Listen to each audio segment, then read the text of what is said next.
apapun. Nah, itu pun bisa menjadi malasnya seseorang itu mengenal Allah.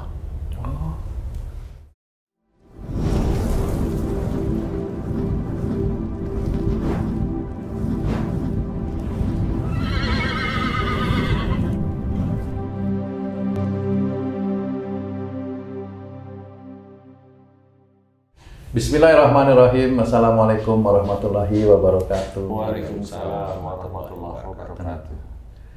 Para pemirsa dan sahabat beriman dimanapun berada, alhamdulillah kita berjumpa lagi di Ustadz Danu Official Channel. Semoga kita selalu dalam lindungan Allah Subhanahu wa Ta'ala. Amin ya Rabbal Alamin.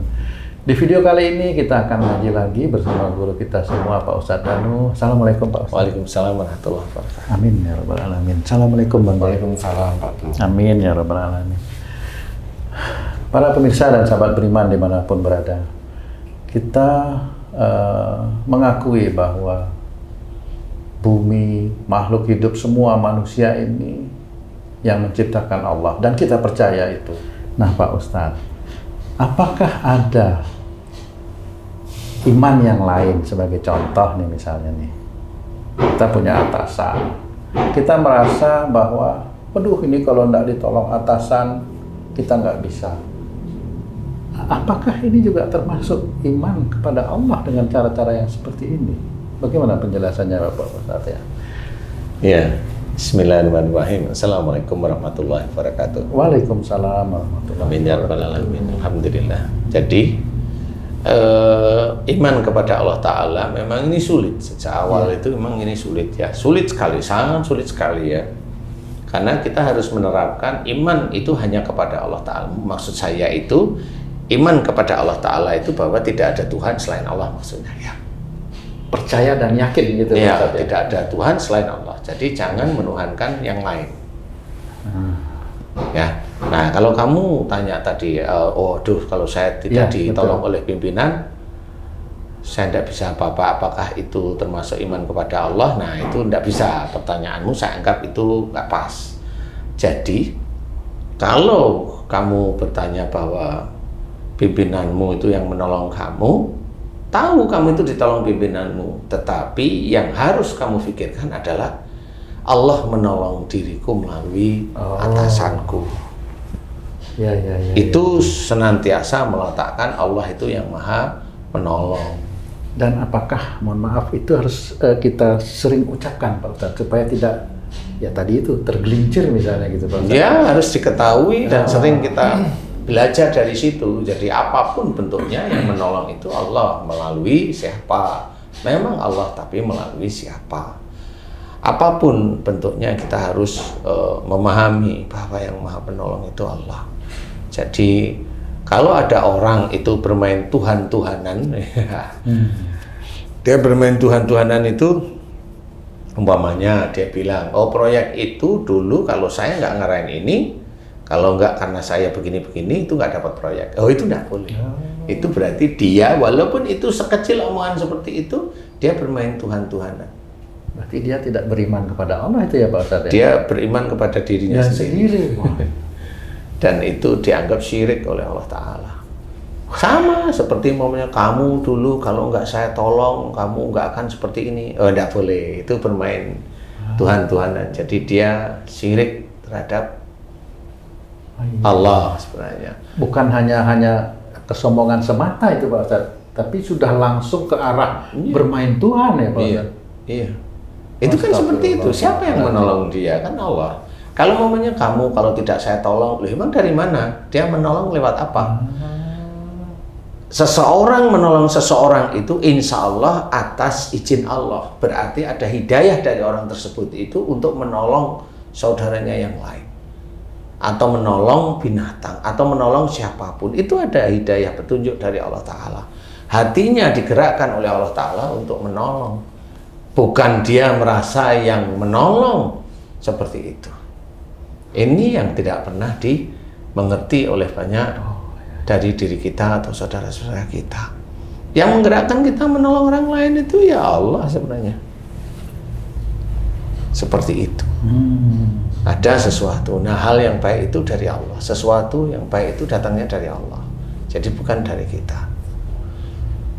Suatu kenikmatan datangnya dari Allah. Hal yang baik, menolong itu sebenarnya baik, itu suatu kenikmatan kalau memang kita hanya mencari ridha Allah. Itu kenikmatan namanya. Kalau misalnya di dalam satu diskusi gitu, satu pekerjaan, seseorang bilang ya insya Allah, tapi atasannya bilang oh jangan insya Allah, harus pasti. Nah, apakah ini juga sudah melenceng dari? Ya, itu melenceng. Kalau atasan itu ngomong seperti itu melenceng dari syariat Islam. Wih, tidak boleh. Rata-rata kayak gitu yang saya sering temui itu, Pak Ustadz. Iya, bahkan untuk menjawab salah aja itu nggak mau itu, Pak Ustadz. Iya. Itu ya. Ya karena dia Tuhan. Dia merasa dirinya Tuhan, walaupun dia tidak pernah ngomong, enggak, saya manusia biasa, itu bohong.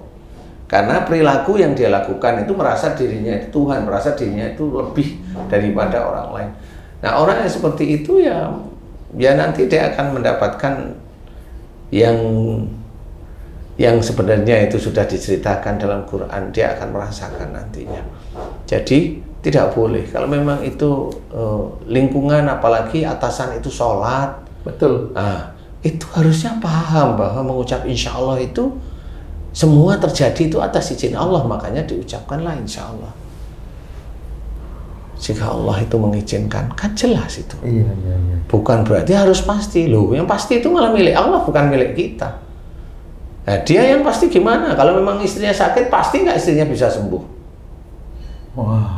Kan bisa ditanya itu atasanmu yang tanya itu atasanmu itu. Iya. Ya bisa, istrinya itu sakit ya mati. Kalau bisa dia mau kawin lagi kan gitu. Nah, tidak boleh seperti itu. Itu kalau dulu saya nggak ini, pekerjaan ini terbengkalai, tidak bisa, tidak boleh seperti itu juga. Semuanya itu karena Allah aja. Jadi orang yang sudah berkata seperti itu, rata-rata orang itu akan meningkatkan derajatnya dia sendiri di hadapan orang lain agar orang lain itu takluk dengan dia. Orang lain itu harus nurut sama dia. Nah, itu kan Allah. Seperti Allah itu bercerita, kalau kamu nggak nurut, nanti kamu itu nggak sholat, ya nanti akan dimasukkan neraka. Itu kan Allah. Iya. Boleh kalau Allah ngomong begitu, ya. Haknya Allah ya, Pak. Iya. Kalau kamu tidak marah, kamu akan masuk surga. Kalau kamu marah, ya masuk neraka. Wong itu kebalikan aja.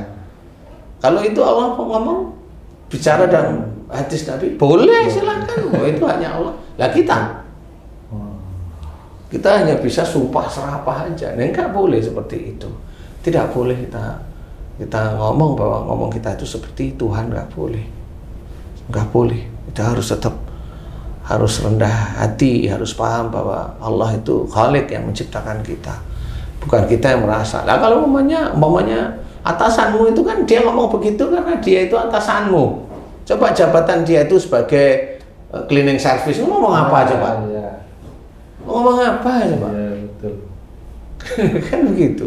Tidak boleh juga. Tidak boleh.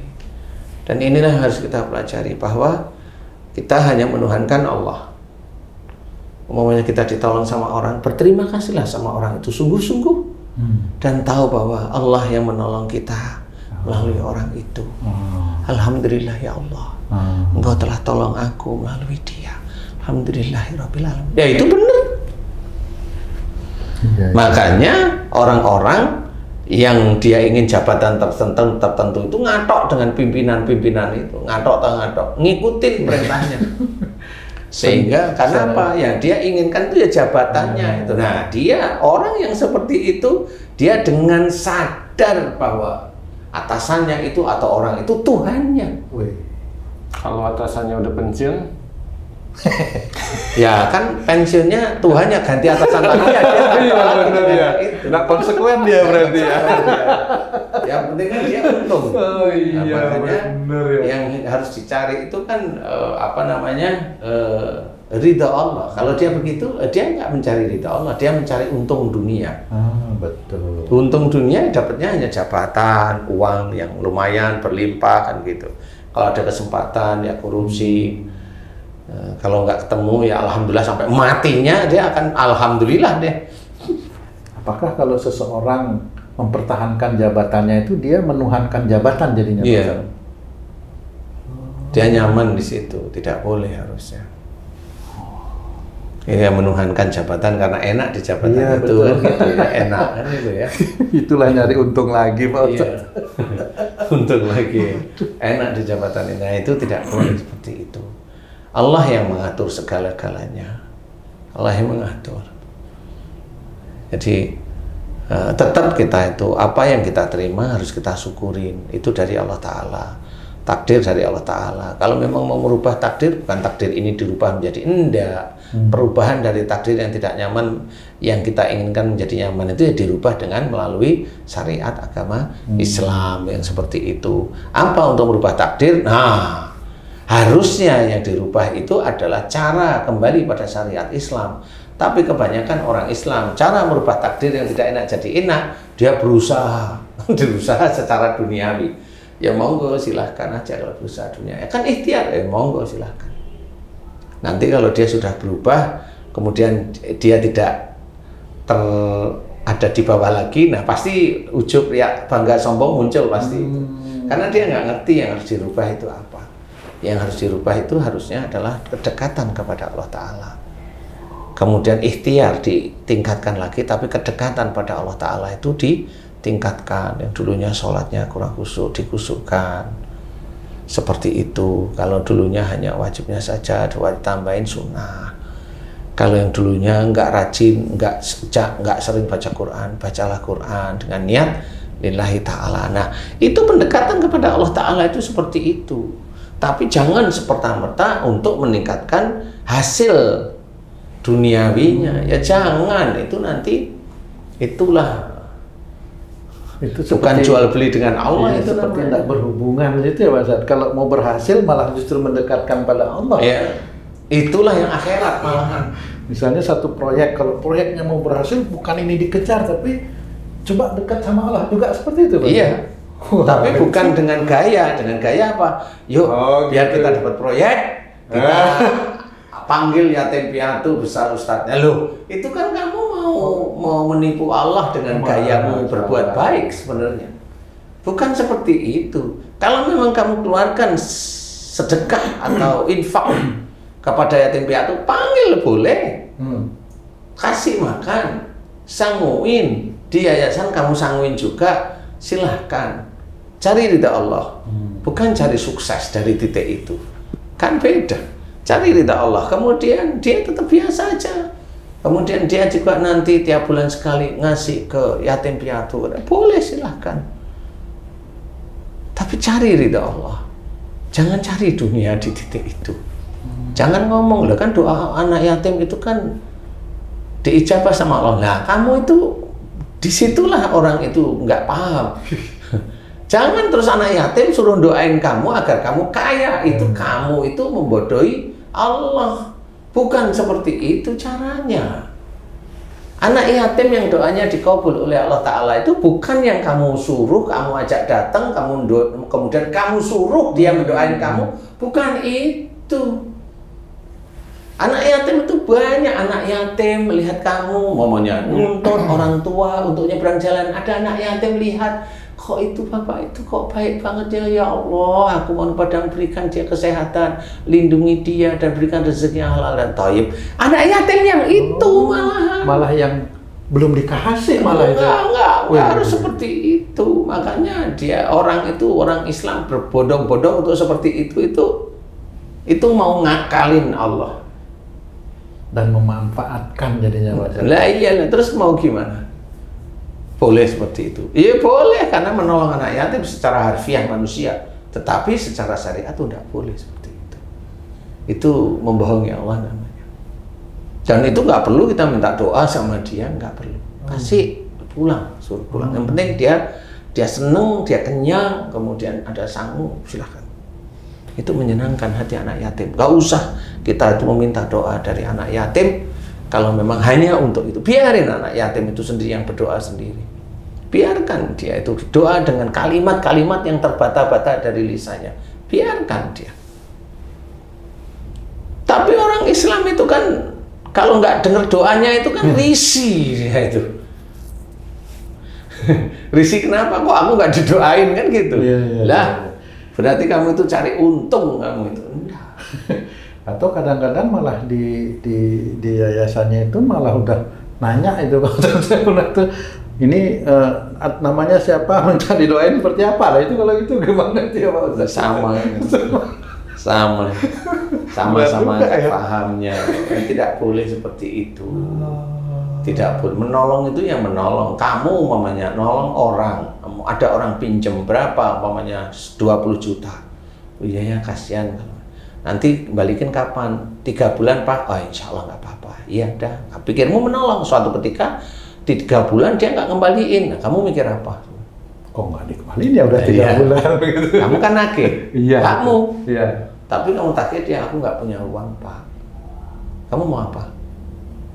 Memang nggak sulit itu Pak. Loh, jangan bilang aja nggak sulit. Kamu mau apa? Kalau sekarang kan udah tahu nih kalau udah gitu. Udah tahu, nanti kalau ada orang pinjam beneran repot kamu. Nggak punya. Jangan, nggak boleh. Tapi paling tidak ilmunya ngerti dulu. Ilmunya ngerti. Ya, kalau ada orang seperti itu, kalau kamu mau menolong, lihat besarnya uang. Kalau dia bisa mengembalikan sih tidak ada masalah. Kalau tidak bisa ngembaliin, jangan dikasih gitu Pak. nah bukan jangan dikasih, boleh seikhlasmu. Kamu ngasih mobil, gitu. aku bisanya 5 juta gimana? Tidak mesti harus sesuai dengan permintaan dia. Iya, tidak mesti. Itu sudah artinya tidak menyakitkan juga gitu Pak? Tidak menyakitkan, dan itu sudah pasti di hadapan Allah Ta'ala. Karena ada orang meminta bantuan, minta pertolongan sama kamu, itu kamu ada petunjuk untuk memberikan infak atau sedekahmu kepada mereka. Ujian lagi jadi. Lah ya emang ujian itu ya begitu itu. Nah, itulah yang harus kita ketahui. Bagaimana kita juga tidak boleh merasa diri kita Tuhan, oh saya sudah menolong pada waktu 3 bulan nggak bayar. Nah, akhirnya jengkel, kok nggak janjinya apa? Nah, akhirnya kan mulutnya kan nggak tertata. Sehingga yang dulunya kamu niatnya menolong jadi bubar semuanya. Tidak ada keikhlasan dalam situ. Padahal dalam Quran ceritakan bahwa kalau memang dia tidak mampu membayar, lebih baik ikhlaskan. Wah, 20 juta ikhlaskan gimana ya? Nah, kan akhirnya nggak bisa. Itu baru 20 juta itu tuh. Iya loh. Itu baru 20 juta kan gitu. Pak Ustadz miliaran aja. Jadi yang gimana tuh hatinya sih? yang harus belajar itu ada Allah sebenarnya. Ada Allah. Kalau dia tidak ngembaliin, ada Allah. Berarti Allah menguji saya melalui uang yang dititipkan Allah melalui saya. Sudah, itu uangnya Allah. Ya saya belajar ikhlas. Sudah, titik. Seperti itu. Belajar ikhlas benar-benar. Sehingga nanti Allah tersenyum kepada kamu. Weh, dia nggak jengkel loh. Nggak dibayar juga dia diem. Nagih normal, itu haknya dia untuk nagih. Tapi dia nagih, dijawab dia nggak punya uang, dia nggak marah, bukan tidak punya uang. Akhirnya nomor teleponnya itu diblokir sama yang pinjem, dia juga senyum-senyum. Wah, lulus dia kan gitu. Ustaz, beriman Dingin pada nanti. Allah. Beriman pada Allah salah satunya adalah kita dimanapun berada, Allah tuh maha melihat kita. Selalu atau merasa begitu semuanya ya. Nah, Allah kan selalu melarang sesuatu yang buruk, menganjurkan sesuatu yang baik. Sebenarnya itu bukan untuk Allah, sebenarnya itu untuk manusia itu sendiri.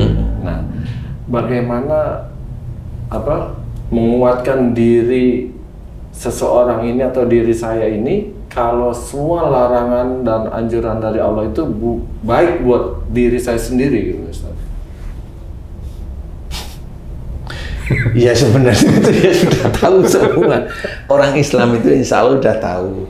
Cuma untuk menguatkannya itulah yang harus ini ya dimengerti. Dan banyak kasus Ci. Umpamanya kasusnya gini nih. Saya punya istri jelai. Jelai itu apa Pak? Ngeselin. Ngeselin Kalau lihat istri, akhirnya cara kita itu beribadah pada Allah Ta'ala kalau di rumah, ya pasti ada unsur-unsur yang kurang serk aja dengan istri. Bisa aja itu persoalan itu. Atau nanti suruh ke sini ya wah kan udah. Jadi ibadah di rumah itu udah nggak bisa nggak bisa nyaman, ibadah aja nggak nyaman seperti itu. apapun. Nah, itu pun bisa menjadi malasnya seseorang itu mengenal Allah. Itu bisa menjadi malasnya seseorang itu mengenal Allah. Karena dia merasa nggak nyaman di rumah. Maunya pergi, kalau pergi iya, tapi kan di rumah dia nggak nyaman. Padahal kan harus difikirkan, pergi nyaman, di rumah nggak nyaman, harus difikirkan loh. Saya itu punya tugas di rumah sebenarnya. Loh, kenapa saya harus kabur dari keadaan saya? Nah, disitulah harusnya. Berarti harus berjuang dengan istri yang awalnya itu, bukan awalnya ya, awal sampai puluhan tahun tuh jengkelin, ya memang harus berjuang sekarang. Sehingga rasa dekat sama Allah Ta'ala itu berjuang. Oh gitu ya. Ngajarin istri itu menjadi sesuatu yang baik, solehah dan sebagainya. Itulah. Sehingga perjuangan itu akhirnya menjadi semangat untuk lebih dekat kepada Allah Ta'ala. Bisa. Orang yang dia itu memberikan uang 10 juta kepada orang. Ini saya baru cerita dulu nih. 10 juta pada mamanya Gojek. Atau kepada siapa ibu-ibu yang jual pisang 10 juta dan sebagainya. Itu baik. Tapi kalau sudah ada sorotan kamera, apakah itu jadi baik? Ataukah dia itu nanti kalau tidak ada sorotan kamera, keluar nggak uangnya? Nah, kan sama. Kalau ada kamera tambah baik. Nah, kalau ada kamera tambah baik karena yang nonton banyak. Sehingga itu menjadi income-nya dia, kan seperti itu. Jadi inilah pelajaran yang tidak baik dari orang yang kelihatannya dia memberikan sedekah atau infak. Tetapi orang Islam jangan tertipu yang seperti itu. Benar dia baik, tetapi hatinya dengan Allah Ta'ala belum tentu. Nah, disitulah cara bagaimana sekarang kalau haji tadi, gimana caranya kita itu bisa istiqomah menjadi yang baik, itu harus kita kerjakan terus-menerus. Larangan itu betul-betul kita jauhi, kan seperti itu. Nah, ini tetap harus belajar faham dulu dengan keadaan. Faham, selain paham ngerti dengan syariat-syariat yang sehari-hari harus kita kerjakan, ya faham dengan lingkungan. Apakah dengan saya melakukan begini ini, saya nanti ada ujub, riya, sombong? Apakah dengan seperti ini saya nanti malah berbuat zalim? Apakah saya begini seperti ini? Ini sudah kita pikirkan matang. Bismillah, di situ mulai kita kerjakan terus menerus istiqomah karena sudah kita pikirkan matang-matang. Kalaupun ada luput, ya namanya manusia, luput sedikit nggak ada masalah lah, insya Allah. Yang jelas sesuatu hal yang menjadikan kita itu nanti tidak baik sudah kita pikirkan. Nah, di titik itulah mulai kita bisa bersemangat untuk mengerjakan hal-hal yang dianjurkan oleh Allah Ta'ala. Dan pun kalau menanti hasilnya itu nanti tidak sesuai dengan apa yang kita pikirkan, hasil yang tidak sesuai dengan apa yang kita rencanakan, hasil yang tidak sesuai itu tetap itu terbaik untuk kita. Itu tetap dari Allah Ta'ala dan harus kita terima. Nah, proses kita itu melakukan ada Allah itu di setiap kesempatan itu kan itu. Yang namanya iman kepada Allah Ta'ala kan seperti itu. Jadi tidak semerta-merta hanya berbuat baik. Ya, makanya berbuat baik itu ada Bismillah di sini. Ada Allahnya di sini. Berbuat baik Bismillah di sini. Terucap boleh, silahkan. Niat di sini, Bismillah terucap boleh. Silahkan apa saja lakukan. Untuk menjadikan Allah itu memang tidak ada Tuhan selain Allah, hanya itu. Ya, sehingga itu nanti kita akan menjadikan insan yang insya Allah dinilai takwa kepada Allah Ta'ala. Itu kan seperti itu. La ilaha illallah, tidak ada Tuhan selain Allah. Dan itu harus lekat pada hati dan pikiran kita. Sehingga kalaupun kita itu dibantu oleh seseorang, Alhamdulillah ya Allah, Engkau telah menolongku melalui dia. Terima kasih ya Pak, terima kasih ya Bu, saya sudah dibantu. Terima kasihnya jelas. Persoalan dia nanti ujub, riya, sombong nggak usah dipikirin. Kan seperti itu. Nah, bagi kita yang menolong, ya kita harus berpikir gimana kita itu tidak ujub, riya, bangga dan sombong. Harus kita pikirkan seperti itu. Nah, inilah yang menjadikan itu suatu kebaikan. Kalau umpamanya dia mau nganu kamera, boleh. Saya kan mengajak agar orang-orang itu juga bersedekah. Oh boleh, silahkan. Nggak ada masalah. Motivasi boleh. Tapi habis kamu ngomong seperti itu, apa yang kamu omongkan di luar? Bangga lagi, ya monggo itu kan penilaian di hadapan Allah kan beda-beda.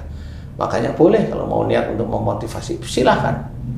Tapi kalau ada orang yang bersedekah kayak kamu bisa 10 juta atau 20 juta kamu kasih ke orang-orang, orang yang lain kan belum tentu bisa. Ngeluarin 100.000 aja susahnya minta ampun. 10.000 aja bisa bunuh-bunuhan kan gitu ya. Jadi kita harus memahami Allah tetap nomor satu. Tidak ada Tuhan selain Allah. Siapapun yang menolong kita, itu adalah Allah yang menolong kita melalui orang tersebut. Apapun, termasuk istri kita juga. Oh ya, saya ditolong oleh istri saya karena Allah membukakan hati istri saya untuk membantu saya. Tetap Allah, alhamdulillah ya Allah, alhamdulillah. Engkau telah menolong diriku melalui istriku, boleh. Kan seperti itu, sama. Ya Allah, alhamdulillah Engkau telah menolong diriku melalui suamiku, alhamdulillah. Alhamdulillah, alhamdulillah. Seperti itu boleh, silahkan. Nah, itulah yang nanti akan menjadikan iman kepada Allah Ta'ala itu senantiasa kuat di dalam hati. Kuat, semakin kuat. Dan itu tidak akan luntur. Kalau masalahnya jin, dia akan takut dengan iman yang kuat kepada Allah Ta'ala. Bisa-bisa jinnya malah nyembah-nyembah ke kita. Nah, tinggal pada saat jin nyembah pada kita itu, ya kita sombong apa enggak, kan gitu aja. Kan lagi begitu, ujian kan begitu ya. Setan itu akan menguji, akan menggoda dari segala macam hal dan keadaan sebenarnya, ya. Dan itu setan di titik-titik itu sebenarnya. Nah, makanya kalau ujian dari Allah Ta'ala, yuk kita selesaikan dengan baik. Ya, mudah-mudahan ini bisa manfaat bagi kita sehingga kita digolongkan menjadi Allah yang takwa. Amin ya rabbal alamin. Allahu a'lam. Alhamdulillah. Alhamdulillah. Terima kasih banyak Pak Ustadz penjelasannya. Para pemirsa dan sahabat beriman dimanapun berada, mudah-mudahan kita bisa memahami apa yang telah disampaikan oleh guru kita Pak Ustadz Danu dan mengaplikasikan dalam kehidupan kita sehari-hari untuk meningkatkan keimanan dan ketakwaan kita kepada Allah Subhanahu wa Ta'ala. Amin ya rabbal alamin. Saya Tung pamit diri, sampai jumpa di video kami yang lain. Wassalamualaikum warahmatullahi wabarakatuh. Waalaikumsalam warahmatullahi wabarakatuh. Alhamdulillah.